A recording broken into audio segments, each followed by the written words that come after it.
To disable Talkback on Samsung Galaxy S26, first of all, I have this option currently disabled. It's very hard to record video when Talkback keeps speaking over me, so I will have it disabled, but I will show you how to turn it off. So first of all, if you try to open anything on your phone, for example, we need to open settings first, you'll need to double tap quickly onto those icons or anything that you want to enter, otherwise it won't work.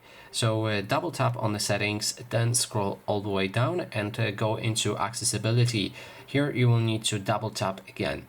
Then you'll be able to find Talkback. You can double tap on it, and then a tricky part is to click on the switch. So you need to exactly double tap onto the switch to turn it off.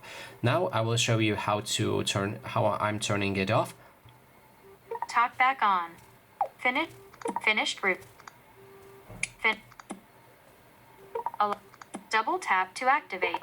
Talkback. Turn off Talkback. Turn off Talkback off. And that's how you can turn off Talkback on your device. And that is basically everything. Thanks so much for watching.